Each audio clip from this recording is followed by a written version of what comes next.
Price the Lord. Okay, ಸಂತ marker ಬರೆದ ಶುಭ ಸಂದೇಶದ ಸಂತ ಮಾರ್ಕರು ಬರೆದ ಶುಭ ಸಂದೇಶ,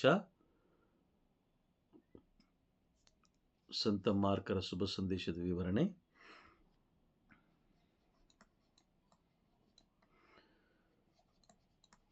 ಮಾರ್ಕ ಶುಭ ಸಂದೇಶದ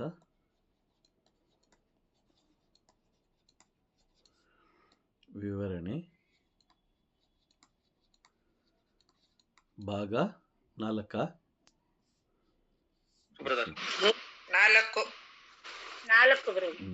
ಭಾಗ 4. ಓಕೆ, ಮ್ಯೂಟ್ ಮಾಡ್ಕೊಳ್ಳಿ.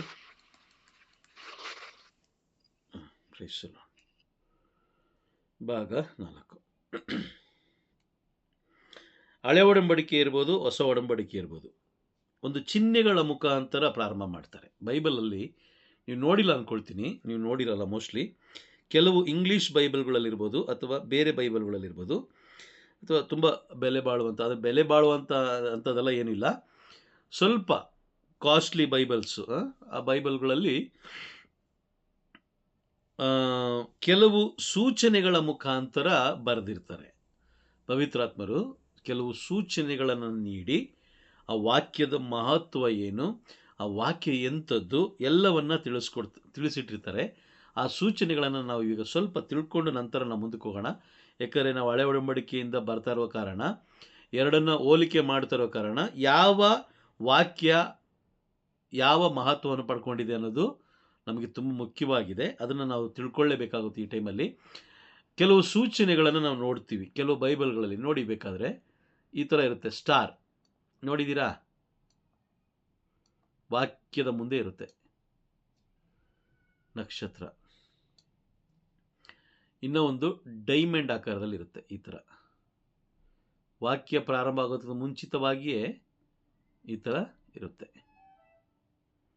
ಸಾಮಾನ್ಯವಾಗಿ ಇಂಗ್ಲೀಷ್ ಬೈಬಲಲ್ಲಿ ಇರುತ್ತೆ ಅನ್ಕೊತೀನಿ, ಇಂಗ್ಲೀಷಲ್ಲಿ. ಅದಾದ ಮೇಲೆ ಸರ್ಕಲ್ ಈ ಥರ ಇರುತ್ತೆ, ಬ್ಲ್ಯಾಕ್, ಫುಲ್ ಕಪ್ಪು. ಅಥವಾ ಇದನ್ನು ನಾನು ಫುಲ್ ಬ್ಲ್ಯಾಕ್ ಮಾಡ್ಬಿಡಲ್ಲ ಅಂತ, ಎನಿವೆ ಇರಲಿ ಅಲ್ವಾ. ಬ್ಲ್ಯಾಕ್ ಮತ್ತು ಇನ್ನೊಂದು ಚೌಕಾಕೃತಿ.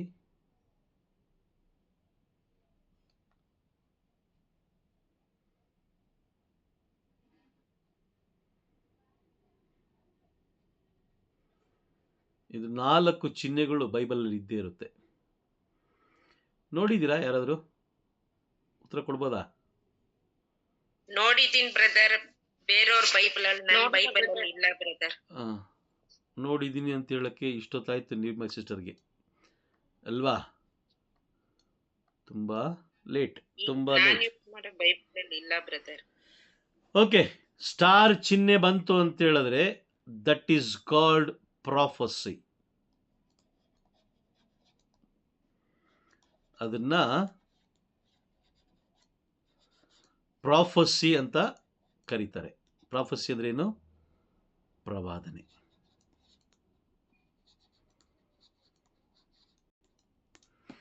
ದೇವರು ಪ್ರವಾದನೆ ಕೊಟ್ಟ ಮೇಲೆನೆ ಕಾರ್ಯ ಮಾಡೋದು ಅಲ್ವಾ? ಹೌದಾ? ಪ್ರವಾದನೆ ಅಂದ್ರೆ ಏನು? ಮುಂಚಿತವಾಗಿ ತಿಳಿಸೋದು. ಈ ಸಿಂಬಲ್, ಈ ಡೈಮಂಡ್ ಇದೆಯಲ್ಲ, ಈ ಡೈಮಂಡ್ ಬಂತು ಅಂತ ಹೇಳಿದ್ರೆ ಇದಕ್ಕೆ ಪ್ರಾಮಿಸ್,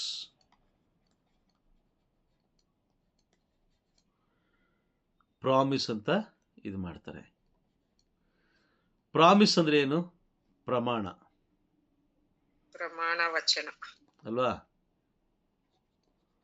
ಕರೆಕ್ಟಾ? ಪ್ರಮಾಣ. ಉದಾಹರಣೆಗೆ ನೋಡಿ, ಧರ್ಮೋಪದೇಶ ಕಾಂಡಕ್ಕೆ ಹೋಗಿ. ಧರ್ಮೋಪದೇಶ ಕಾಂಡ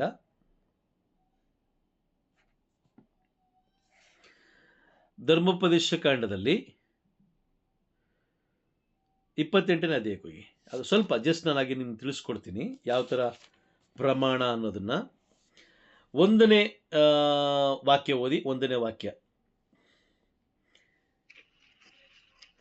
ನೀವು ನಿಮ್ಮ ದೇವರಾದ ಸರ್ವೇಶ್ವರನ ಮಾತನ್ನು ಶ್ರದ್ಧೆಯಿಂದ ಕೇಳಿ ನಾನು ಈಗ ನಿಮಗೆ ಬೋಧಿಸುವ ಅವರ ಆಜ್ಞೆಗಳನ್ನೆಲ್ಲ ಅನುಸರಿಸಿ ನಡೆದರೆ ಅವರು ಜಗದ ಎಲ್ಲಾ ಜನಾಂಗಗಳಿಗಿಂತ ನಿಮ್ಮನ್ನು ಉನ್ನತ ಸ್ಥಿತಿಗೆ ತರುವರು. Price the lord. ಅಲ್ಲಿ ವಾಗ್ದಾನ ಒಂದು ಪ್ರಮಾಣ ಕಾಣಿಸ್ತಾ ನಿಮಗೆ? ಪ್ರಮಾಣ ಕಾಣಿಸ್ತಾ? ಕಾಣಿಸ್ತಾ ಇದೆ brother, ಕಾಣಿಸ್ತಾ ಇದೆ. ಏನು, ಯಾವ ರೀತಿ ಕಾಣಿಸ್ತು ನಿಮ್ಗೆ? ಯಾವ ರೀತಿ ತಿಳ್ಕೊಂಡ್ರಿ? ಯಾವ ದೇವರ ರೀತಿ? ಮಾತನ್ನು ಪ್ರಮಾಣ ಮಾಡ್ತಾ ಇದ್ರೆ ಎಲ್ಲಾ ದೇವರ ಆಜ್ಞೆಗಳನ್ನು ಅನುಸರಿಸಿ ನಡೆದರೆ ಎಲ್ಲಾ ಜನಾಂಗಗಳಿಂದ ನಿಮ್ಮನ್ನು ಉನ್ನತ ಪ್ರಮಾಣ ಸ್ಥಾನದ ಏನು sister? ಸ್ಥಿತಿಗೆ ತರುವರು ದೇವರು ಅಂತ ಹೇಳಿ. ಹೌದು, ಅದು ವಾಕ್ಯ. ನೀವು ಕಂಪ್ಲೀಟ್ ಆಗಿ ಓದೇ ಬಿಟ್ರಿ. ಪ್ರಮಾಣ ಅಂದ್ರೆ ಏನು? ಪ್ರಾಮಿಸ್. ಪ್ರಮಾಣ ಮಾಡ್ತಾ ಇದಾರೆ, ಪ್ರಾಮಿಸ್ ಮಾಡ್ತಾ ಇದಾರೆ. ಪ್ರಾಮಿಸ್ ಅಂದ್ರೆ ಏನು? ಅಲ್ಲಿ ಏನಿದೆ ನೋಡಿ, ಪ್ರಾಮಿಸ್ ಒಪ್ಪಂದ ಬ್ರದರ್, ಒಪ್ಪಂದನೆ. ಮಾಡೇ ಮಾಡ್ತೀನಿ ಅಂತ ಹೇಳಿ ಮಾಡೇ ಮಾಡ್ತೀವಿ. ಓಕೆ, ಅದು ಓಕೆ. ನಾವು ಸ್ವಲ್ಪ ಕೂಲಾಗಿ ಅರ್ಥ ಮಾಡ್ಕೊಳ್ಳಿ. ಪ್ರಮಾಣ ಅಂದ್ರೆ ಬೇರೆ, ಪ್ರಮಾಣ ಅಂದ್ರೆ ಬೇರೆ. ಮಾಡೇ ಮಾಡ್ತೀನಿ ನಿಜ, ಇಲ್ಲ ಅಂತಲ್ಲ. ಬಟ್ ಅಲ್ಲಿದೆ ನೋಡಿ, ನಿಮಗೆ ಬೋಧಿಸುವ ಅವರ ಆಜ್ಞೆಗಳನ್ನು ಅನುಸರಿಸಿ ನಡೆದರೆ, ಅಲ್ಲೊಂದು ಕಾಮ ಇದೆ ನೋಡಿ, ಇದೆಯಾ? ಕಾಮ ಇದೆಯಾ? ಇದೆ ಬ್ರದರ್. ಅದನ್ನೇ ನಾನು ನಿಮಗೆ ತಿಳಿಸ್ಕೊಡೋದು. ಬೈಬಲ್ ಓದಬೇಕಾದ್ರೆ ಕಾಮ ಜಾಗದಲ್ಲಿ ಕೋಮ ಕೊಡಬೇಕು, ಫುಲ್ ಸ್ಟಾಪ್ ಜಾಗದಲ್ಲಿ ಫುಲ್ ಸ್ಟಾಪ್ ಕೊಡಬೇಕು ಅಂತ ನಾನು ನಿಮಗೆ ಪ್ರತಿ ಬಾರಿ ಹೇಳ್ತಾ ಇರ್ತೀನಿ. ನೀವೇನು ಮಾಡ್ತೀರಾ? ಅದನ್ನು ಹಾಗೇ ಓದ್ಕೊಂಡು ಹೋಗ್ಬಿಡ್ತೀರಾ. ಅವಾಗೇನಾಗಲ್ಲ, ಅದರ ಮಹತ್ವ ನಮಗೆ ಗೊತ್ತಾಗಲ್ಲ. ಅನುಸರಿಸಿ ನಡೆದರೆ, ಫಸ್ಟ್ ನಡಿಬೇಕು. ಅನುಸರಿಸಿ ನಡೆದ್ರೆ ಜಗದ ಎಲ್ಲ ಜನಾಂಗಗಳಿಗಿಂತ ನಿಮ್ಮನ್ನ ಉನ್ನತ ಸ್ಥಿತಿಗೆ ತರುವರು. ಇದು ಪ್ರಮಾಣ, ಇದು ಪ್ರಮಾಣ. Praise the Lord. ನಡಿಬೇಕು ನೀವು, ಇದನ್ನ ಹೇಳ್ತಾರೆ ಪ್ರಮಾಣ ಅಂತ. ಪ್ರಾಮಿಸ್. ಈಗ ನೀವು ಪ್ರಾಮಿಸ್ ಮಾಡ್ತೀರ ತಾನೆ ನಿಮ್ಮ ಮಕ್ಕಳಿಗೆ? ನೋಡಪ್ಪ, ಈ ಸರಿ ಚೆನ್ನಾಗಿ ಓದು, ನೀ ಚೆನ್ನಾಗಿ ಓದಿದ್ರೆ ವಾಚ್ ಕೊಡಿಸ್ತೀವಿ, ಅಥವಾ ಸೈಕಲ್ ಕೊಡಿಸ್ತೀವಿ, ಅಥವಾ ನಿಮ್ಗೆ ಏನ್ ಮನಸ್ಸಲ್ಲಿ ಏನು ಅನ್ಸುತ್ತೋ ಅದು ಕೊಡಿಸ್ತೀವಿ ಅಂತ ನೀವು ಹೇಳ್ತೀರಾ? ಅದನ್ನೇ ಪ್ರಮಾಣ ಮಾಡೋದು. ಅದನ್ನೇ ನೀವು ಪ್ರಮಾಣ ಮಾಡೋದು. ಪ್ರತಿ ಭಾನುವಾರ ಅಥವಾ ಪ್ರತಿ ಬಲಿಪೂಜೆಗೆ ನಾವು ಹೋಗ್ತೀವಿ. ಪ್ರತಿ ಬಲಿಪೂಜೆಗೆ ಹೋಗಿ ಪ್ರೇಷಿತರ ಸಂಗ್ರಹವನ್ನು ನಾವು ಹೇಳ್ತೀವಿ ಅಲ್ವಾ? ಏನಂತ ಹೇಳ್ತೀವಿ? ಪರಲೋಕವನ್ನು ಭೂಲೋಕವನ್ನು ಸೃಷ್ಟಿಸಿದ ಏಕೈಕ ದೇವಕುಮಾರನ ವಿಶ್ವಾಸಿಸ್ತೀವಿ. ಹೇಳ್ತೀವಾ? ಮತ್ತೆ ವಿಶ್ವಾಸಿಸ್ತೀವಿ ಅಂತ ಬಲಿಪೂಜೆಯಲ್ಲಿ ಹೇಳಿ ಆದ್ಮೇಲೆ ಮತ್ತೆ ಯಾಕೆ ನಾವು ಅಲ್ಲಿ ಪ್ರಮಾಣ ಮಾಡಿ ಆದ್ಮೇಲೆ ಯಾಕೆ ನಾವು ಹೋಗಿ ಒಂದು ಸ್ವರೂಪದ ಮುಂದೆ ಅಥವಾ ಒಂದು ವ್ಯಕ್ತಿಯ ಮುಂದೆ ಅಥವಾ ಒಂದು ವಸ್ತುವಿನ ಮುಂದೆ ಹೋಗಿ ನಾವು ಮತ್ತೆ ಪ್ರಾರ್ಥನೆ ಮಾಡ್ತೀವಿ? ಹೇಳಿ ನೋಡೋಣ. ಏನಕ್ಕೆ ಮಾಡ್ತೀವಿ? ಪ್ರಮಾಣ ನಾವು ಮಾಡ್ತಾ ಇದ್ದೀವಿ ತಾನೆ. ನಾನು ಬಿಟ್ಟು ಬಿಡ್ತೀನಿ, ನಾನು ಪಾಪಗಳನ್ನು ಬಿಟ್ಟು ಬಿಡ್ತೀನಿ ಅಂತಂದ್ಮೇಲೆ ಬಿಟ್ಟು ಬಿಡಬೇಕು. Praise the Lord. ಅರ್ಥ ಆಗ್ತಾ ಇದೆಯಾ? ಪ್ರಮಾಣ ಅಂತ ಹೇಳಿದ್ರೆ ಅಲ್ಲಿ ವಾಕ್ಯ ಹೇಳ್ತಾ ಇದೆ ನೋಡಿ, ನೀನು ನಡೆದರೆ, ನೀನು ನಡಿಬೇಕು. ಆ ಥರ ನೀನು ನಡೆದ್ರೆ ಮಾತ್ರ ಏನು ನಾನು ಮಾಡ್ತೀನಿ, ನೀನು ಮಾಡಿದ್ರೆ ನಾನು ಮಾಡ್ತೀನಿ. ಅಲ್ಲಿ ಎಲ್ಲೂ ಸರ್ವೇಶ್ವರ ಸ್ವಾಮಿ ಹೇಳಿಲ್ಲ ಏನಂತ, ನಿನ್ನನ್ನು ಮೊದಲು ಎಲ್ಲ ಜನಾಂಗಗಳಿಗಿಂತ ಉನ್ನತವಾಗಿ ಇಡ್ತೀನಿ ನಾನು, ಆಮೇಲೆ ನೀನು ಏನು ಸರಿ. ಇನ್ನೊಂದು ವಾಕ್ಯ ನೋಡೋಣ. ಹೇಳಿಲ್ಲ. ಓಕೆ, ಇನ್ನೊಂದು ವಾಕ್ಯ ನೋಡೋಣ. ನಿಮ್ಗೆ ಇನ್ನೂ ಸ್ವಲ್ಪ ಅರ್ಥ ಆಗುತ್ತೆ. ಯಾಜಕ ಕಾಂಡ 26ನೇ ಅಧ್ಯಾಯ 2ನೇ ವಾಕ್ಯ. 26:2 ಓದಿ. ಯಾಜಕ ಕಾಂಡ 26 ವಾಕ್ಯ 2. ನಾನು ನೇಮಿಸಿರುವ ಸಬ್ಬತ್ ದಿನಗಳನ್ನು ನೀವು ಆಚರಿಸಬೇಕು. ನನ್ನ ದೇವಸ್ಥಾನದ ವಿಷಯದಲ್ಲಿ ಭಯಭಕ್ತಿಯುಳ್ಳವರಾಗಿರಬೇಕು. ನಾನು ಸರ್ವೇಶ್ವರ. ಇಲ್ಲಿ ಪ್ರಮಾಣ ಕಾಣಿಸ್ತಿದೆಯಾ ನಿಮಗೆ? ಕಾಣಿಸ್ತಿದೆಯಾ? ಕಾಣಿಸ್ತಾ ಇದೆ. ಯಾವ ರೀತಿ ಹೇಳಿ ನೋಡೋಣ. ದೇವರ ಸಬ್ಬತ್ ದಿನಗಳನ್ನು ನಾವು ಆಚರಿಸಬೇಕು. ದೇವಸ್ಥಾನದ ವಿಷಯದಲ್ಲಿ ನಾವು ಭಯಭಕ್ತಿಯುಳ್ಳವರಾಗಿರ್ಬೇಕು. ನಾನು ಸರ್ವೇಶ್ವರ ಅಲ್ವಾ? ಸರ್ವೇಶ್ವರ. ಅವ್ರು ಏನು ಹೇಳ್ತಾ ಇದಾರೆ? ನೀನು ಸಬ್ಬತ್ ದಿನವನ್ನ ಆಚರಿಸಬೇಕು, ಪರಿಶುದ್ಧವಾಗಿ ಆಚರಿಸಬೇಕು. ಸಬ್ಬತ್ ದಿನವನ್ನ ಪರಿಶುದ್ಧವಾಗಿ ಆಚರಿಸಬೇಕು. ಅರ್ಥ ಆಗ್ತಾ ಇದೆಯಾ? ಅರ್ಥ ಆಯ್ತು ಅರ್ಥ ಬ್ರದರ್. ಆ ರೀತಿ ಆಚರಿಸ್ಬೇಕಾದ್ರೆ ಬ್ರದರ್. ಆ ರೀತಿ ಆಚರಿಸ್ಬೇಕಾದ್ರೆ ಭಯ ಭಕ್ತಿ ಇರಬೇಕು. ದೇವಾಲಯದಲ್ಲಿ ಹೋಗಿ ಕೈ ಕಟ್ಕೊಂಡು ಹಿಂಗೆ ನಿಂತ್ಕೊಳ್ಳೋದು, ಹಿಂಗೆ ಕೈ ಕಟ್ಕೊಂಡು ನಿಂತ್ಕೊಳ್ಳೋದು, ಮತ್ತು ಒಂಥರ ವಕ್ರವಾಗಿ ನಿಂತ್ಕೊಳ್ಳೋದು, ಜಂಬ ತೋರಿಸ್ಕೊಂಡು ನಿಂತ್ಕೊಳ್ಳೋದು, ಮತ್ತು ಅಸಹ್ಯ ಬಟ್ಟೆಗಳನ್ನು ಹಾಕ್ಕೊಂಡು ಹೋಗೋದು, ಪಾದರಕ್ಷೆಗಳನ್ನು ಹಾಕ್ಕೊಂಡು ಹೋಗೋದು, ಈ ರೀತಿ ಅಲ್ಲಿ ನಡೆಯೋದಿಲ್ಲ. ಭಯ ಭಕ್ತಿ ಅಂದರೆ ಏನು? ನೀವೊಂದು MLA ಮನೆಗೆ ಹೋಗ್ತೀರಾ, MLA ಮನೆಗೆ ಹೋಗ್ತೀರಾ, ಅಲ್ಲೋಗ್ಬಿಟ್ಟು ಏನು ಮಾಡ್ತೀರಾ? ಪಾದರಕ್ಷೆಗಳನ್ನ ದೂರ ಇಟ್ಟು ಪಾದರಕ್ಷೆಗಳನ್ನ ಆಚೆ ಇಡ್ತೀವಿ. ಕೈ ಕಟ್ಕೊಂಡೋಗಿ ನಿಂತ್ಕೊತೀರಾ? ಹೌದು ಬ್ರದರ್. ಹೌದು ಬ್ರದರ್. ಆಗ ನಿಮ್ಮ ಕೆಲಸ ಅವ್ನು ಮಾಡ್ಕೊಡ್ತಾನೆ. ಹೌದಾ? ನಿಮ್ಮ ಕೆಲಸ ಅವ್ನು ಮಾಡ್ಕೊಡ್ತಾನೆ. ಹೌದು ಬ್ರದರ್. ಆದರೆ ದೇವಾಲಯದ ವಿಷಯದಲ್ಲಿ ಯಾಜಕಕಾಂಡ 26ನೇ ಅಧ್ಯಾಯ 2ನೇ ವಾಕ್ಯದಲ್ಲಿ ಅಲ್ಲಿ ಹೇಳ್ತಾರೆ, ಸಬ್ಬತ್ ದಿನವನ್ನು ನೀನು ಆಚರಿಸಬೇಕು. ಆ ಆಚರಿಸಬೇಕಾದ್ರೆ ನಿನ್ನಲ್ಲಿ ಭಯ ಭಕ್ತಿ ಇರಬೇಕು. ನಾನು ಸರ್ವೇಶ್ವರ. ನೀ ಸಬ್ಬತ್ ದಿನವನ್ನು ಆಚರಿಸುವಾಗ ಭಯಭಕ್ತಿಯಿಂದ ನೀನು ಆಚರಿಸಿದೆ ಆದರೆ ನಾನು ಸರ್ವೇಶ್ವರ ನಿನ್ನ ದೇವರಾಗಿರ್ತೀನಿ. Price the lord. ಅದು ಪ್ರಮಾಣ. ಅದು ಅವರು ನುಡಿದಂತೆಯೇ ನಡೀತಾರೆ, ನಮ್ಮ ಹಾಗೆ ಸುಳ್ಳು ಹೇಳುವವರಲ್ಲ. ನಮ್ಮ ಹಾಗೆಯೇ ಸುಳ್ಳು ಹೇಳುವವರು ಅಲ್ಲ. Praise the Lord. ಅರ್ಥ ಆಗ್ತಿದ್ಯಾ? ಅರ್ಥ ಆಗ್ತಿದ್ಯಾ? ಅರ್ಥ ಆಯ್ತು ಬ್ರದರ್. ಎಷ್ಟೋ ಕುಟುಂಬಗಳು, ಹೇಳ್ತೀನಿ ಕೇಳಿ, ನನ್ನ ಕಣ್ಣಾರೆ ನೋಡಿರುವಂಥದ್ದು, ಎಷ್ಟೋ ಕುಟುಂಬಗಳು, ಎಷ್ಟೋ ವ್ಯಕ್ತಿಗಳು ಲೋಕದಲ್ಲಿ ಹಾಳಾಗಿ ಹೋಗ್ತಾರೋ ಕಾರಣ ಇಷ್ಟೇ, ಒಂದೇ. ಏನು? ದೇವಾಲಯದಲ್ಲಿ ಅಗೌರವ ಸೂಚಿಸ್ತಾ ಇರೋದು, ದೇವಾಲಯವನ್ನು ಗೌರವಿಸದೇ ಇರೋದು, ಬಲಿಪೂಜೆಯನ್ನು ಗೌರವಿಸದೇ ಇರೋದು, ಬಲಿಪೂಜೆ ಸಮಯದಲ್ಲಿ ಲೌಕಿಕ ವ್ಯಕ್ತಿಯಾಗಿ, ದೇವರ ಮಗನಾಗಿ ಅಲ್ಲ, ಲೌಕಿಕ ವ್ಯಕ್ತಿಯಾಗಿ. ಲೌಕಿಕ ವ್ಯಕ್ತಿ ಅಂದರೆ ಏನು? ಲೌಕಿಕ ವ್ಯಕ್ತಿ ಅಂದರೆ ಏನು? ಶೃಂಗಾರ ಮಾಡ್ಕೊಳ್ಳೋದು, ಶೃಂಗಾರ ಮಾಡ್ಕೊಳ್ಳೋದು, ಆಭರಣಗಳನ್ನು ತೊಟ್ಟುಕೊಳ್ಳೋದು, ಪಾದರಕ್ಷೆಗಳನ್ನು ಹಾಕಿಕೊಳ್ಳೋದು, ದೇವರಿಗೆ ಮುಸುಕು ಹಾಕಿದ್ರೆ ಅದು ದೇವರಿಗೆ ತಲೆ ಬಾಗ್ತೀನಿ ಅನ್ನೋದು ಒಂದು ಸೂಚನೆ. ಅದನ್ನು ನಾವೇನು ಮಾಡ್ತೀವಿ? ಸೈಡ್ಗೆ ಇಟ್ಬಿಟ್ಟು ನಾನು ತಲೆ ಬಾಗಲ್ಲ, ಅದೇನು ಮಾಡ್ಕೊಳ್ತೀಯ ಮಾಡ್ಕೋ ಅನ್ನೋ ಥರ ನಿಂತ್ಕೊಳ್ಳೋದು. ಇವೆಲ್ಲ ಅದಕ್ಕೆ ಹೇಳೋದು, ಒಂದು ವಾಕ್ಯ ಹೇಳ್ತಾರೆ ನೋಡಿ, 1 ಪೇತ್ರಗೆ ಹೋಗಿ ಬೇಗ ತಗೊಳ್ಳಿ. 1 ಪೇತ್ರ 1ನೇ ಅಧ್ಯಾಯ 1 ಪೇತ್ರ 1ನೇ ಅಧ್ಯಾಯ 1ನೇ ಅಧ್ಯಾಯ 14-15 ಬೇಗ ಓದಿ. ವಿಧೇಯರಾದ ಮಕ್ಕಳಂತೆ ನಡೆದುಕೊಳ್ಳಿ. ನೀವು ಅಜ್ಞಾನಿಗಳಾಗಿದ್ದಾಗ ದುರಿಚ್ಛೆಗಳಿಗೆ ಈಡಾಗಿದ್ದೀರಿ. ಈಗ ಅವುಗಳಿಗೆ ಎಡೆ ಕೊಡಬೇಡಿ. 15 ಅದಕ್ಕೆ ಬದಲು ನಿಮ್ಮನ್ನು ಕರೆದ ದೇವರು ಪವಿತ್ರರಾಗಿರುವಂತೆ ನೀವು ನಿಮ್ಮ ನಡೆ ನುಡಿಯಲ್ಲಿ ಪವಿತ್ರರಾಗಿರಿ. ವಿಧೇಯರಾದ ಮಕ್ಕಳಂತೆ ನಿಮ್ಮ ನಡೆ ನುಡಿಗಳಲ್ಲಿ ಪವಿತ್ರರಾಗಿರಿ. 2 ವಾಕ್ಯಗಳಿಗೆ ಅರ್ಥ ಹೇಳಿ ನೋಡೋಣ. ವಿಧೇಯರಾದ ಮಕ್ಕಳಂತೆ ಅಂದ್ರೆ ಅರ್ಥ ಏನು? ದೇವರ ಮುಂದೆ ನಾವು ಆಲಯದಲ್ಲಿ ವಿಧೇಯರಾದ ಮಕ್ಕಳಂತೆ ನಾವು ನಿಂತ್ಕೋಬೇಕು. ಹೌದು ಶಾಂತಿ ಸಿಸ್ಟರ್, ನಾನು ಕೇಳಿದ್ದು ವಿಧೇಯ ಅಂದ್ರೆ ಅರ್ಥ ಏನು? ಯಾಕಂದ್ರೆ ನಮಗೆ ಗೊತ್ತಿಲ್ಲ, ಅದು ವಿಧಿ ಅಂದ್ರೆ ಗೊತ್ತಿಲ್ಲ. ನಮ್ಮನ್ನೇ ನಾವು ತಗ್ಗಿಸ್ಕೊಳ್ಬೇಕು. ಒಂದ್ ನಿಮಿಷ ಶಾಂತಿ ಸಿಸ್ಟರ್ ಹೇಳ್ತಿದ್ದಾರೆ. ಎಸ್, ಮೈಕ್ ಹತ್ರ ಇಟ್ಕೊಳ್ಳಿ ಶಾಂತಿ ಸಿಸ್ಟರ್, ಹತ್ರದಿಂದ ಕ್ಲೀನಾಗಿ ಹೇಳಿ. ದೇವರ ಮುಂದೆ ದೇವರಿಗೆ ಮೊದಲು ನಾವು ಗೌರವವನ್ನು ಕೊಡಬೇಕು. ದೇವರ ಆಲಯದ ದೇವರಿಗೆ ಮೊದಲನೆಯ ಸ್ಥಾನ, ದೇವರಿಗೆ ಮೊದಲನೆಯ ಸ್ಥಾನ ಕೊಡಬೇಕು. ನಾವೇನ್ ಮಾಡ್ತಾ ಇದ್ದೀವಿ? ಮೊದಲನೇ ಸ್ಥಾನ ಕೊಡ್ತೀವಾ? ಇಲ್ಲ. ಮೊದಲನೇ ಸ್ಥಾನ ಯಾವ್ದು ಕೊಡ್ತೀವಿ ನಾವು? ಮಣ್ಣಿಗೆ ಅಲ್ವಾ? ಮಣ್ಣು ಅಂದ್ರೆ ಏನು? ಈ ಶರೀರ ಅಲ್ವಾ?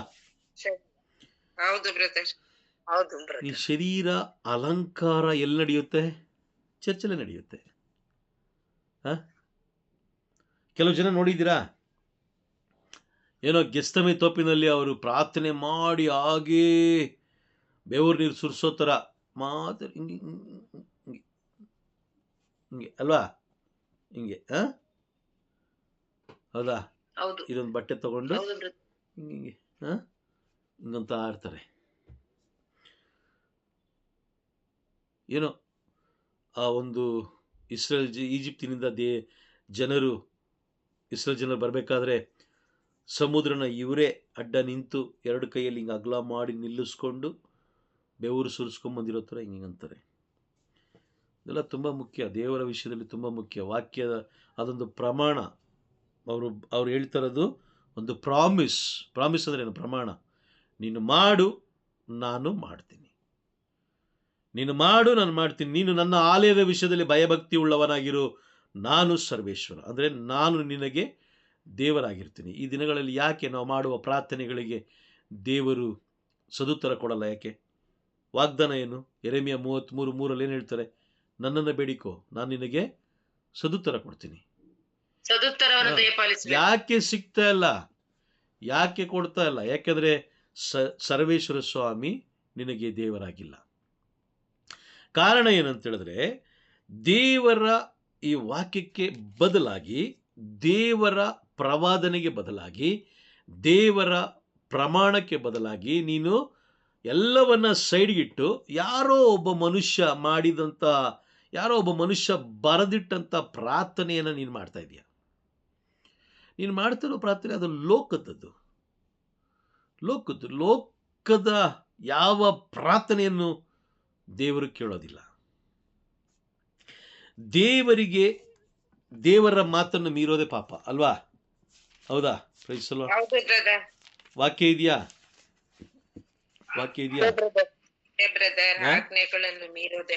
ದೇವರ ಮಾತನ್ನು ಮೀರುವುದೇ ಪಾಪ. 1 ಯೋಹಾನ 3ನೇ ಅಧ್ಯಾಯ 4ನೇ ವಾಕ್ಯ ಓದಿ.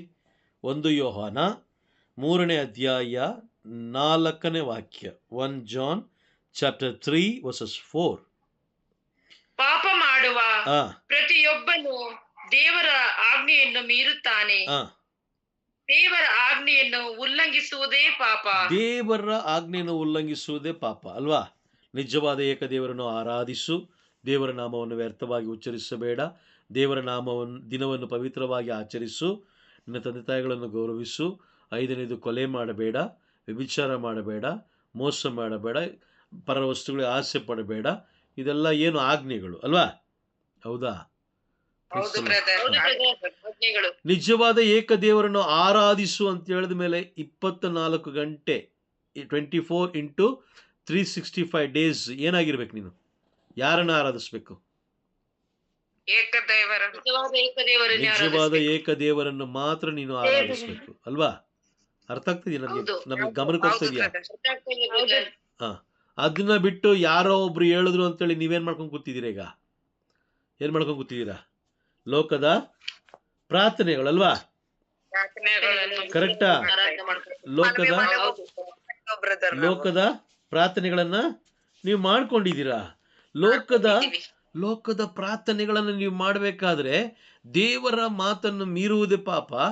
ಪಾಪ ಮಾಡಿದವನು ಪಾಪಿ. ಹೌದಾ?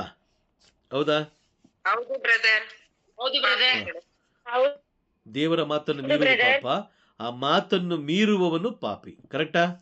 Praise the Lord. ಈಗ ನಮಗೆ ಎಷ್ಟೋ ನೋವಿದೆ, ಎಷ್ಟೋ ವೇದನೆ ಇದೆ, ಎಷ್ಟೋ ಅವಮಾನ ಇದೆ, ದುಃಖ ಇದೆ, ಚಿಂತೆ ಇದೆ, ಬಾಧೆ ಇದೆ, ಅವಶ್ಯಕತೆಗಳು, ಕೆಲವು ವಿಷಯಗಳಿದ್ದಾವೆ. ಇವೆಲ್ಲವೂ ಯಾರಿಂದ ಸಾಧ್ಯ? ಲೋಕದ ವ್ಯಕ್ತಿಯಿಂದ ಸಾಧ್ಯನಾ ಅಥವಾ ನಿಜವಾದ ಏಕದೇವರಿಂದ ಸಾಧ್ಯನಾ? ನಿಜವಾದ ಏಕದೇವರಿಂದ ಸಾಧ್ಯ. ನಿಜವಾದ ಏಕದೇವರ ಮಾತನ್ನು ನಾವು ಕೇಳ್ತಲ್ಲ, ಮೀರ್ತಾ ಇದೀವಲ್ಲ. ಹೌದಾ? ಮೀರ್ತಾ ಇದೀವಿ ಅಲ್ವಾ? ಅವರು ಮಾಡಿದ ಪ್ರಮಾಣ ಏನು? ನನ್ನನ್ನು ಬೇಡಿಕೋ, ನಾನು ನಿನಗೆ ಸದುತ್ತರವನ್ನು ದಯಪಾಲಿಸುವೆನು. ಯಾಕೆ ನಮಗೆ ಸದುತ್ತರ ಸಿಗ್ತಾ ಇಲ್ಲ? ಕ್ರೈಸ್ತರಾದ ನಮಗೆ ಯಾಕೆ ಸಿಗ್ತಾ ಇಲ್ಲ? ಮುಖ್ಯವಾಗಿ ಕ್ರೈಸ್ತರಾದ ನಮಗೆ ಯಾಕೆ ಸಿಗ್ತಾ ಇಲ್ಲ? ಯಾಕೆ ಸಿಗ್ತಾ ಇಲ್ಲ ಅಂತ ಹೇಳಿದ್ರೆ, ಯೋಹಾನ 9ನೇ ಅಧ್ಯಾಯ 31ನೇ ವಾಕ್ಯವನ್ನು ಓದಿ. ಯೋಹಾನ 9:31. Praise the Lord. ಬೇಗ ಓದೋಣವಾ? ಬೇಗ ಓದೋಣ. Praise the lord.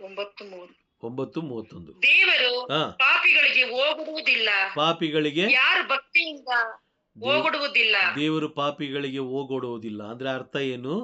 ಪಾಪ ಮಾಡಿದ ನಮ್ಮ ಪ್ರಾರ್ಥನೆಗೆ ಅವರು ಕಿವಿಗೊಡೋದಿಲ್ಲ. ಹೌದಾ?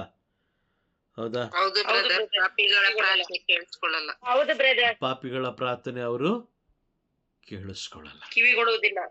ವಾಕ್ಯ ಇದೆಯಾ?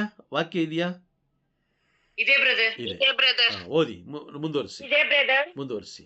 ಯಾರು ಭಕ್ತಿಯಿಂದ ಹಾ. ಅವರ ಚಿತ್ತದಂತೆ ನಡೆಯುತ್ತಾರೋ ಹಾ. ಅವರಿಗೆ ಹೋಗೊಡುತ್ತಾರೆಂದು ನಮಗೆಲ್ಲ ಚೆನ್ನಾಗಿ ತಿಳಿದಿದೆ. Price the lord. ಯಾರು ಭಯಭಕ್ತಿಯಿಂದ ದೇವರ ಚಿತ್ತದಂತೆ ನಡೆಯುತ್ತಾರೋ, ಅಲ್ಲಿ ವಾಕ್ಯ ಇದೆ ನೋಡಿ, ದೇವರ ಚಿತ್ತದಂತೆ ಯಾರು ನಡೀತಾರೋ ಅವರ ಪ್ರಾರ್ಥನೆಗೆ ದೇವರು ಕಿವಿ ಕೊಡ್ತಾರೆ. ಆಮೇಲೆ ಅರ್ಥ ಆಗ್ತಿದ್ಯಾ? ಹಾ. ಈಗ ಮಾತೆ ಮರಿಯಮ್ಮನವರು ದೇವರ ಆ ಒಂದು ಸ್ವರಕ್ಕೆ ಕಿವಿಗೊಟ್ರ, ಕಿವಿಗೊಡ್ಲಿಲ್ವಾ? ಕಿವಿ ಕೊಟ್ರು ಬ್ರದರ್, ದೇವರು ಹೇಳಿದ್ದನ್ನು ದೇವರ ಮಾತನ್ನು ಅವ್ರು ಕೇಳಿದ್ರು ಅಲ್ವಾ? Price the lord. ದೇವರ ಮಾತನ್ನ ಅವ್ರು ಕೇಳಿದ್ರು. ದೇವರ ಮಾತನ್ನ ಕೇಳಿದ ಮೇಲೆ ದೇವರು ಅವ್ರಿಗೆ ಕೊಟ್ಟ ಕೆಲಸವನ್ನ ಬಹಳ ಶ್ರದ್ಧೆಯಿಂದ ಬಹಳ ಗೌರವದಿಂದ ಮಾಡಿದ್ರು. ಅಲ್ವಾ? ಹಾಗಾಗಿ ದೇವರ ಪ್ರೀತಿಗೆ ಅವರು ಪಾತ್ರರಾದರು.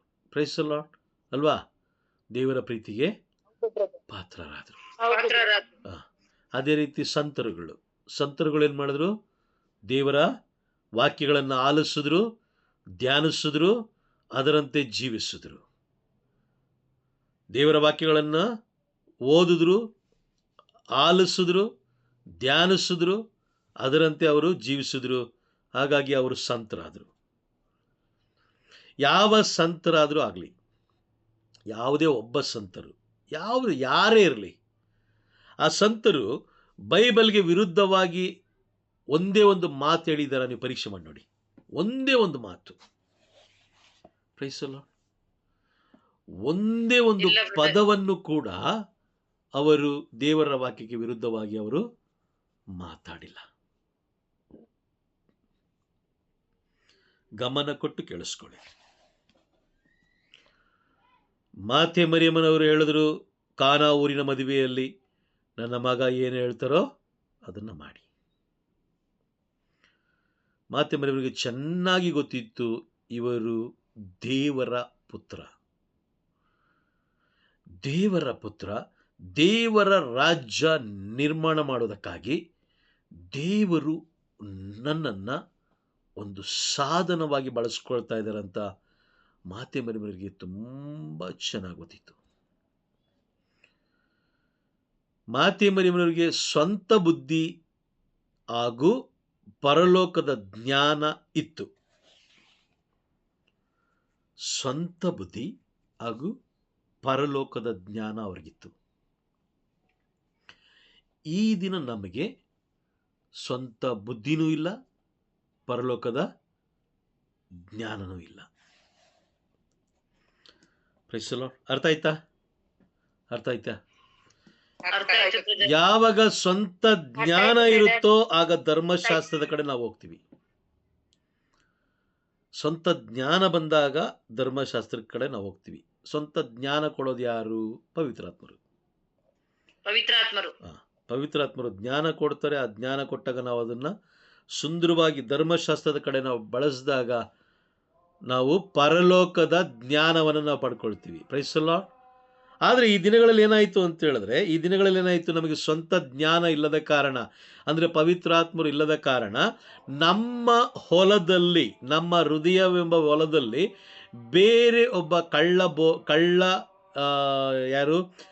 ಕಳ್ಳ ವ್ಯಕ್ತಿ, ಅಂದರೆ ಸೈತಾನನ ವ್ಯಕ್ತಿ ಬಂದು ಅವನಿಗೆ ಬೇಕಾದ ರೀತಿಯಲ್ಲಿ, ಅವನಿಗೆ ಸರಿ ಹೊಂದುವ ರೀತಿಯಲ್ಲಿ ಬಿತ್ತನೆ ಮಾಡ್ತಾ ಇದ್ದಾನೆ. ಅವನು ಬೈಬಲೇ ಬಿತ್ತನೆ ಮಾಡ್ತಾ ಇದ್ದಾನೆ, ಇಲ್ಲ ಅಂತಲ್ಲ. ಅವನು ಬೈಬಲೇ ಬಿತ್ತನೆ ಮಾಡ್ತಾ ಇದ್ದಾನೆ. ಅವನು ಯೇಸು ಸ್ವಾಮಿಗೇ ಬೈಬಲ್ ಹೇಳ್ದಂಥವನು, ಯೇಸು ಸ್ವಾಮಿಗೇ ದೇವರ ವಾಕ್ಯಗಳನ್ನು ಹೇಳಿ ನಂಬಿಸ್ಲಿಕ್ಕೆ ಪ್ರಯತ್ನ ಪಟ್ಟವನು. ಈಗ ನಿಮ್ಮ ಮುಂದೆ ಹೇಳಿದಾಗ ನೀವೇನು ಮಾಡ್ತೀರಾ? ನಂಬಲೇಬೇಕಲ್ವಾ? Praise the lord. ಕರೆಕ್ಟಾ? ನಂಬಲೇಬೇಕಾಗುತ್ತೆ. ಆ ಆದಾಮನ ಜೊತೆಯಲ್ಲೂ ಅವನು ದೇವರ ವಾಕ್ಯನೇ ಮಾತಾಡಿದ್ದು. ಗಮನ ಕೊಟ್ಟು ಕೇಳಿಸ್ಕೊಳ್ಳಿ. ಆದಾಮನ ಏದೇನ್ ತೋಟದಲ್ಲಿ ಅವನು ಅವಳ ಜೊತೆಗೆ ಪಾಪ ಮಾಡಿಸ್ಬೇಕಾದ್ರೆ ಅವನು ಬೈಬಲ್ ವಾಕ್ಯನೇ, ದೇವರ ನುಡಿಯನ್ನೇ ಅವನು ಹೇಳಿದ್ದು, ಬೇರೆ ಇನ್ನೇನು ಹೇಳಿಲ್ಲ. ಅದೇ ರೀತಿ ಯೇಸು ಸ್ವಾಮಿ ಜೊತೆಯಲ್ಲಿ ಮಾತಾಡಬೇಕಾದ್ರೂ, ಯೇಸು ಸ್ವಾಮಿ ಜೊತೆಯಲ್ಲಿ ಅವನು ಪರೀಕ್ಷೆ ಮಾಡಬೇಕಾದ ಸಮಯದಲ್ಲೂ ಕೂಡ ಅವನು ಮಾತಾಡಿದ್ದು ಬೈಬಲ್ ವಾಕ್ಯನೇ. ಎಲ್ಲ ಬೈಬಲಲ್ಲಿ ಬರೆದಿರುವಂಥದ್ದೇ, ಪವಿತ್ರಾತ್ಮರು ಬರೆದಿಟ್ಟಿರುವ ವಾಕ್ಯಗಳನ್ನೇ ಅವನು ಮಾತಾಡಿದ್ದು. ಈ ದಿನಗಳಲ್ಲಿ ನಮಗೆ ಲೋಕದ ಜ್ಞಾನ ಹಾಗೂ ಪರಲೋಕದ ಜ್ಞಾನ ಇಲ್ಲದ ಕಾರಣ ನಮ್ಮ ಈ ಒಂದು ಹೃದಯದಲ್ಲಿ ಸೈತಾನನ ವ್ಯಕ್ತಿಗಳು ಬಂದು ಅವರಿಗೆ ಬೇಕಾದ ರೀತಿಯಲ್ಲಿ ಅವರಿಗೆ ಬೇಕಾದ ಮಾರ್ಗದಲ್ಲಿ ಬಿತ್ತನೆ ಮಾಡಿ ಹೋಗ್ತಾ ಇದ್ದಾರೆ. Praise the Lord. ಕಾರಣ ಏನಂತಂದರೆ, ನಾವು ಈ ಧರ್ಮಶಾಸ್ತ್ರವನ್ನು, ಜೀವವುಳ್ಳ ದೇವರ ಜೀವವುಳ್ಳ ವಾಕ್ಯಗಳಿಂದ ತುಂಬಿರುವಂಥ ಈ ಧರ್ಮಶಾಸ್ತ್ರವನ್ನು ನಾವು ಒಂದು ಮೂಲೆಯಲ್ಲಿ ಇಟ್ಟಿದ್ದೀವಿ. ಈ ನಿತ್ಯ ಜೀವವನ್ನು ಕೊಡುವಂತಹ ಸತ್ಯವನ್ನು ಬೋಧಿಸುವಂಥದ್ದನ್ನು ನಾವು ತಗೊಂಡೋಗಿ ಒಂದು ಮೂಲೆಯಲ್ಲಿ ಇಟ್ಟಿದ್ದೀವಿ. ಹಾಗಾಗಿ ಅವನ ಸುಳ್ಳು ನಮಗೆ ಸತ್ಯವಾಗಿ ಕಾಣ್ತಾ ಇದೆ, ಆ ವ್ಯಕ್ತಿ ಬೋಧಿಸುವ ಸುಳ್ಳು ಸತ್ಯವಾಗಿ ಕಾಣ್ತಾ ಇದೆ. ಈ ದಿನಗಳಲ್ಲಿ ಕೆಲವು ಜನ ಉಟ್ಕೊಂಡ್ರು ಆಲ್ರೆಡಿ, ಏನು, ಪ್ರಭು ಯೇಸು ಕ್ರಿಸ್ತರು ಬರೋದಿಲ್ಲ, ನೆಕ್ಸ್ಟ್ ಬರೋದಿಲ್ಲ. ಈಗ ನೆಕ್ಸ್ಟ್ ಏನು, ಮಾತೆ ಮರಿಯಮ್ಮನವರನ್ನು ನೀವು ನಂಬಿದ್ರೆ ಮಾತ್ರ ಪರಲೋಕಕ್ಕೆ ಹೋಗಲಿಕ್ಕೆ ಸಾಧ್ಯ ಅಂತ ಆಲ್ರೆಡಿ ಕೇರಳದಲ್ಲಿ ಬಂದಾಯಿತು. ಒಂದು ಸಭೆ ಬಂದಾಯಿತು. ಪರಲೋಕ ಎಲ್ಲ ಏನೂ ಇಲ್ಲ, ನೀನು ಮಾತೆ ಮರಿಯಮ್ಮನವರನ್ನು ನಂಬು, ಅವ್ರು ನಿನ್ನನ್ನು ಕರ್ಕೊಂಡು ಹೋಗ್ತಾರೆ. ಅದೇ ರೀತಿ ನಾನೇ ಖುದ್ದಾಗಿ ಒಂದು ದೇವಾಲಯದಲ್ಲಿ ಕೇಳಿಸ್ಕೊಂಡೆ, ನಮ್ಮ ವಿಮಲಾ ಸಿಸ್ಟರ್ ಅವರ ಸಭೆಗೆ ಸೇರಿದಂಥ ದೇವಾಲಯದಲ್ಲಿ. ಅಲ್ಲೂ ಹೇಳಿದದನ್ನೇ, ಏನು, ಪ್ರಭು ಯೇಸು ಕ್ರಿಸ್ತರು ಪೇತ್ರನ ಬಳಿಗೆ ಬಂದ್ರಂತೆ, ಪೇತ್ರನ ಬಳಿಗೆ ಬಂದು ಕೇಳಿದ್ರಂತೆ, ಪೇತ್ರ, ಏನಕ್ಕೆ ಎಲ್ಲ ಪಾಪಿಗಳೆಲ್ಲ ಒಳಗಡೆ ಬಂದಿದ್ದಾರೆ, ಪರಲೋಕದಲ್ಲಿ ಯಾಕಿದ್ದಾರೆ ಅಂತ ಹೇಳಿದಾಗ ಪೇತ್ರ ಹೇಳಿದ್ರಂತೆ, ಅಪ್ಪ ನಂದೇನು ತಪ್ಪಿಲ್ಲ, ನಿಮ್ಮ ತಾಯಿ ಕಿಟಕಿ ಮುಖಾಂತರ ಎಲ್ಲ ಪಾಪಿಗಳನ್ನು ಒಳಗಡೆ ಕರ್ಕೊಳ್ತಾ ಇದ್ದಾರೆ. ನೋಡಿದ್ರ, ಅವನು ಏದೇನು ತೋಟದಲ್ಲಿ ಬೆಂಕಿ ಇಟ್ಟನೋ ಇಲ್ಲೋ ಗೊತ್ತಿಲ್ಲ, ನೇರವಾಗಿ ಪರಲೋಕಕ್ಕೆ ಬೆಂಕಿ ಇಟ್ಟ. Praise the Lord. ಒಂದು ಬಲಿಪೀಠದ ಮುಂದೆ ಕಟ್ಟು ಕಥೆಗಳ ಬೋಧನೆಗಳು. ಎಚ್ಚರವಾಗಿರ್ಬೇಕಾದ್ರೆ ನಾವು ದೇವರ ಧರ್ಮಶಾಸ್ತ್ರವನ್ನು ನಾವು ಓದಬೇಕು. Price the Lord. ಓಕೆ, ಈ ಒಂದು ಝೀರೋ ಇದೆಯಲ್ಲ, ಈ ಝೀರೋ ಅರ್ಥ ಏನು ಅಂತ ಹೇಳಿದ್ರೆ, ಪ್ರಾಮಿಸ್ ಅಂದರೆ ಅರ್ಥ ಆಯ್ತಾ? ನೀನು ಮಾಡಿದ್ರೆ ನಾನು ಮಾಡ್ತೀನಿ, ನೀನು ಮಾಡಬೇಕು, ಮಾಡ್ತಾರೆ. ಓಕೆ, ಇದು ಬಂದು ಈ ರೀತಿ ಚಿಹ್ನೆ ಇತ್ತು ಅಂತ ಹೇಳಿದ್ರೆ ಬೈಬಲಲ್ಲಿ ಕಮಾಂಡ್ ಅಂದ್ರೆ ಏನು? ಕರೆಕ್ಟಾ? ಹೌದಾ? ಕಟ್ಟಳೆ ಅಥವಾ ಕಟ್ಟಳೆ ಇಡ್ತಾ ಇದ್ದೀನಿ ಅಲ್ವಾ, ಕಮಾಂಡ್ ಮಾಡ್ತಾ ಇದ್ದೀನಿ. ಕರೆಕ್ಟಾ? Praise the lord. 10 ಕಟ್ಟಳೆಗಳನ್ನು ದೇವರು ಕೊಟ್ಟರು, 10 ಕಮಾಂಡ್ಮೆಂಟ್ಸ್. ಕರೆಕ್ಟಾ? 10 ಕಮಾಂಡ್ಮೆಂಟ್ಸ್. 10 ಕಟ್ಟಳೆಗಳನ್ನು ಏನಕ್ಕೆ ಕೊಟ್ಟರು ಅಂತ ಹೇಳಿದ್ರೆ, ನಾನು ನೀವು ನಡೆ ನುಡಿ ನಡತೆಗಳಲ್ಲಿ ಪರಿಶುದ್ಧರಾಗಿರ್ಬೇಕು ಅನ್ನೋ ಕಾರಣಕ್ಕೋಸ್ಕರ. ನಡೆ ನುಡಿ ನಡತೆಗಳಲ್ಲಿ ನಾವು ಪರಿಶುದ್ಧರಾಗಿರ್ಬೇಕು ಅನ್ನೋ ಕಾರಣಕ್ಕೋಸ್ಕರ. ಕೆಲವು ಜನ ದೇವಾಲಯದಲ್ಲಿ ದರ್ಪ ತೋರಿಸ್ತಾರೆ. ದೇವಾಲಯದಲ್ಲಿ ದರ್ಪ ತೋರಿಸೋದು, ಅವ್ರು ಜಾಸ್ತಿ ದಿನ ಇರಲ್ಲ. ಅವರ ಅಧಿಕಾರ, ಅಹಂಕಾರ ಆದಷ್ಟು ಬೇಗ. ಈಗ ಒಂದು 10 ಕೋಟಿ ಬೆಲೆ ಬಾಳುವಂತಹ ಕಾರ್ ತೊಗೊಂಡಿದ್ದೀರಾ ಅಂತ ತಿಳ್ಕೊಳ್ಳೋಣ. 10 ಕೋಟಿ ಬೆಲೆ ಬಾಳುವಂಥ ಒಂದು ಕಾರ್ ತೊಗೊಂಡಿದ್ದೀರಾ, ರೋಡಲ್ಲಿ ಓಡಿಸ್ಕೊಂಡು ಹೋಗ್ತಾ ಇದ್ದೀರಾ, ಒಂದು ಸಣ್ಣ ಆಣಿ ಚುಚ್ಚಿತು, ಗಾಡಿ ಸೈಡ್ಗೆ ಬೀಳುತ್ತಾ ಅಥವಾ ಹೋಗ್ತಾ ಇರುತ್ತಾ? ಸೈಡಿಗೆ ಬೀಳುತ್ತೆ. ಕಾರಣ ಅದು ಪಂಚರ್ ಗಾಳಿ ಇಲ್ಲ, ಮುಂದೆ ಹೋಗೋ ಶಕ್ತಿ ಇಲ್ಲ. ಅದೇನೆ, ದೇವಾಲಯದಲ್ಲಿ ಯಾರು ಅಹಂಕಾರ ತೋರಿಸ್ತಾರೋ ಅವ್ರು ಎಷ್ಟೇ ಕೋಟಿಗೆ ಬದುಕಿರಲಿ, MLA ಆಗಿರಲಿ, CM ಆಗಿರಲಿ, PM ಆಗಿರಲಿ, ದೊಡ್ಡ ಯಾಜಕ ಆಗಿರಲಿ, ದೊಡ್ಡ ಬೋಧಕ ಆಗಿರಲಿ, ದೊಡ್ಡ ಸಂತರೇ ಆಗಿರಲಿ, ದೇವರು ಬಿಡೋದಿಲ್ಲ. ನೋಡಿ, 1 ಪೇತ್ರದಲ್ಲಿ ನಾವು ಓದ್ತೀವಿ, 2 ಪೇತ್ರದಲ್ಲಿ ನಾವು ಓದ್ತೀವಿ, 2ನೇ ಅಧ್ಯಾಯ 4ನೇ ವಾಕ್ಯ ಓದಿ. 2ನೇ ಅಧ್ಯಾಯ 4ನೇ ವಾಕ್ಯ ಬೇಗ ಓದಬೇಕು. ಬೈಬಲ್ನ ಪಟ ಪಟ ಪಟ ಪಟ ಪಟ ಅಂತ ಓದ್ಬೇಕು ನಾವು ಎಲ್ಲರೂ. ಓದಿ ಬೇಗ. ಪಾಪ ಮಾಡಿದ್ದ ದೇವದೂತರನ್ನು ದೇವರು ದಂಡಿಸದೆ ಬಿಡಲಿಲ್ಲ, ಅವರನ್ನು ನರಕಕ್ಕೆ ದಬ್ಬಿದರು. ಅಂತಿಮ ತೀರ್ಪಿನ ದಿನವನ್ನು ಎದುರು ನೋಡುತ್ತಾ ಕಾದಿರುವಂತೆ ಕಾರಿರುಳ ಕೂಪದಲ್ಲಿ ಕೂಡಿ ಹಾಕಿದರು. ಕಾರಿರುಳ ಕೂಪದಲ್ಲಿ ಕೂಡಿ ಹಾಕಿದರು. ಪಾಪ ಮಾಡಿದ ದೇವದೂತರನ್ನೇ ಬಿಡಲಿಲ್ಲ, ಇನ್ನ ಲೋಕದ ಮನುಷ್ಯರನ್ನ ಬಿಡ್ತಾರಾ? ಇಲ್ಲ ಬ್ರದರ್, ಬಿಡೋದಿಲ್ಲ. Praise the Lord. ದೇವಾಲಯ ಬೇಡ, ದೇವಾಲಯದ ಆವರಣದಲ್ಲಿ ದೇವರು ಗೊತ್ತು ಮಾಡಿರುವ ಆ ಬಾರ್ಡರ್ ಏನಿದೆ, ದೇವಾಲಯದ ಬಾರ್ಡರ್ ಒಳಗಡೆ ಎಷ್ಟು ಜನ ಅಹಂಕಾರ ತೋರಿಸ್ತಾರೋ ಅವರೆಲ್ಲರೂ ಔಟ್, ನಾಶ ಆಗ್ತಾರೆ. ದೇವಾಲಯದ ಹೊರಗಡೆ ಇರುವಂತಹ ಬಲಿಪೂಜೆ ಟೈಮಲ್ಲಿ ಹೊರಗಡೆ ಕೆಲವು ಹುಡುಗರು ಕೂತ್ಕೊಂತಾರೆ. ಅವ್ರ ಜೀವನ ನೋಡಿರ್ತೀರಾ? ಚೆನ್ನಾಗಿದ್ರ ಅಂತ ತಿಳ್ಕೊಂಡಿದ್ದೀರಾ? ಚೆನ್ನಾಗಿದ್ರ ಅಂತ ತಿಳ್ಕೊಂಡಿದ್ದೀರಾ? ಸಾಧ್ಯನೇ ಇಲ್ಲ. ಏನದು? ಏನಕ್ಕೆ? ಪ್ರಮಾಣ. ನನ್ನ ಆಲಯದ ವಿಷಯದಲ್ಲಿ ಭಯಭಕ್ತಿ ಉಳ್ಳವನಾಗಿರು. ನೀನು ಆಲಯದ ವಿಷಯದಲ್ಲಿ ಭಯಭಕ್ತಿ ಉಳ್ಳವನಾಗಿದ್ದಾಗ ದೇವರು ನಿನ್ನ ಪರವಾಗಿರ್ತಾರೆ. ದೇವರು ನಿನ್ನ ಪರವಾಗಿಲ್ಲ ಅಂತ ಹೇಳಿದ್ರೆ ನೀನು ಈ ಲೋಕದಲ್ಲಿ ಏನ್ ಮಾಡಕ್ಕೂ ಸಾಧ್ಯ ಇಲ್ಲ. Praise the Lord. ಇಲ್ಲ. ಸೊ ಈ ಚಿಹ್ನೆ ಬಂತು ಅಂತ ಹೇಳಿದ್ರೆ ಏನು? ಈ ಚಿಹ್ನೆ ಬಂದ್ರೆ ಕಟ್ಟಳೆ. ಅರ್ಥ ಆಯ್ತಾ? ಇದು commandment. Praise the Lord. Okay, ಈ ಚಿಹ್ನೆ ಬಾಕ್ಸ್ ಚಿಹ್ನೆ, ಈ ರೀತಿ ಬಾಕ್ಸ್ ಚಿಹ್ನೆ ಬಂತು ಅಂತ ಹೇಳಿದ್ರೆ message from god. Message from god ಅಂದ್ರೆ ದೇವರಿಂದ ಬಂದ ವಾಕ್ಯ, ದೇವರ ವಾಣಿ ಅಥವಾ ದೇವರಿಂದ ಬಂದಂಥ ವಾಕ್ಯ. ನೋಡಿ, ನೀವು ಸುಮಾರು ಬೈಬಲ್ಗಳಲ್ಲಿ ನೋಡಿ, ನೀವು ನನ್ನ ಹತ್ರ ಈ ಬೈಬಲ್ ಇದೆ. ಯಾವುದಿದು? ಡೇಕ್ ಅನ್ನೋ ಬೈಬಲ್ ಇದೆ. ನಾನು ಮೊನ್ನೆ ಹೇಳಿದ್ನಲ್ಲ 5,500 ಕೊಟ್ಟು ತಂದೆ ಅಂತ. ಸೊ ಆ ಬೈಬಲಲ್ಲಿ ನಾನು ತೋರಿಸ್ತೀನಿ ನೋಡಿ. ಬೇಕಾದ್ರೆ ಒಂದು ವಾಕ್ಯದ ಮುಂಚಿತವಾಗಿರುತ್ತದು, ಆ ಚಿಹ್ನೆಗಳಿರುತ್ತೆ. ನಿಮಗೆ ಕಾಣಿಸುತ್ತೋ ಇಲ್ಲೋ ಗೊತ್ತಿಲ್ಲ, ಆದರೆ ನಾನು ನಿಮಗೆ ತೋರಿಸ್ತೀನಿ. ಆದಿಕಾಂಡದಲ್ಲೇ ಇದೆ. ಆದಿಕಾಂಡದಲ್ಲೇ ಮೊದಲನೆಯ ಇದರಲ್ಲೇ ಇದೆ ನೋಡಿ. ಇಲ್ಲಿ ಕಾಣಿಸುತ್ತೆ ಅನ್ಕೊಳ್ತೀನಿ. ಕಾಣಿಸ್ತಾ ಇದೆಯಾ ನೋಡಿ? ಕಾಣಿಸ್ತಾ ಇದೆಯಾ ಇಲ್ಲಿ ಚಿಕ್ಕಿ? Price the Lord. ಇಲ್ಲ ಅಲ್ಲ? ಕಾಣಿಸ್ತಾ ಇಲ್ವಾ? ಕ್ಲಿಯರ್ ಕಾಣಿಸ್ತಲ್ಲ ಅಲ್ವಾ? ಬಟ್ ಡಾಟ್ ಇದೆಯಲ್ಲ, ಅದೆಲ್ಲ ಚಿಹ್ನೆಗಳು ಚಿಕ್ಕದಾಗಿರುತ್ತೆ, ಜಾಸ್ತಿ ದೊಡ್ಡದಾಗೇನಿರಲ್ಲ. ಸೊ ಈ ಒಂದು ಚಿಹ್ನೆ ಬಂತು ಅಂತ ಹೇಳಿದ್ರೆ, ಒಂದು ವಾಕ್ಯದ ಮುಂಚಿತವಾಗಿ ಈ ಚಿಹ್ನೆಯಿಂದ ಪ್ರಾರಂಭ ಮಾಡ್ತಾ ಇದ್ದಾರೆ ಅಂತ ಹೇಳಿದ್ರೆ ಅದು ದೇವರಿಂದ ಬಂದಂತಹ ವಾಕ್ಯ. ಯಾವುದೇ ಪ್ರವಾದಿಗಳಿಂದ ಬಂದಂಥ ವಾಕ್ಯ ಅಲ್ಲ, ಪ್ರವಾದಿಗಳಿಂದ ಬಂದಂಥ ವಾಕ್ಯ ಅಲ್ಲ, ಯಾವುದೇ ಏನು ಸಂತರುಗಳಿಂದ ಬಂದಂಥ ವಾಕ್ಯ ಅಲ್ಲ, ಯಾವುದೇ ವ್ಯಕ್ತಿಗಳಿಂದ ಬಂದಂಥ ವಾಕ್ಯವಲ್ಲ. ನೇರವಾಗಿ ದೇವರಿಂದಲೇ ಬಂದಂತಹ ವಾಕ್ಯ ಇದು. ದೇವರಿಂದಲೇ ಬಂದಂಥ ವಾಕ್ಯ. ದೇವರು ನುಡಿದ್ರೆ ಮಾಡ್ತಾರ? ಅವ್ರು ಏನು ಹೇಳ್ತಾರೋ ಅದು ಮಾಡೇ ಮಾಡ್ತಾರ ಅಲ್ವಾ? ಹೌದು ಬ್ರದರ್, ಅವ್ರು ನುಡಿದಿದ್ದಂತೆ ಯಾವತ್ತೂ ವಾಪಸ್ ತಗೊಳ್ಳಲ್ಲ. ಹೌದು ಬ್ರದರ್, ನುಡಿದಂತೆ ಮಾಡೋರು ದೇವರು ಅಲ್ವಾ? Praise the Lord. ಅವ್ರು ನುಡಿದಂತೆ ನಡೆಯುವವರಲ್ವಾ? ನಡೆಯುವ ದೇವರು. Praise the Lord. ಮೋಶೆಗೆ ಹೇಳಿದ್ರು. ಮೋಶೆಗೆ ಏನಂತ ಹೇಳಿದ್ರು? ನೀನು ಬಂಡೆಗೆ ಆಜ್ಞೆ ಮಾಡು, ನಾನು ನೀರು ಕೊಡ್ತೀನಿ ಅಂತ ಹೇಳಿದ್ರು. ಮೋಶೆ ಕೇಳಿದ್ರಾ? ಮೋಶೆ ಏನ್ ಮಾಡಿದ್ರು?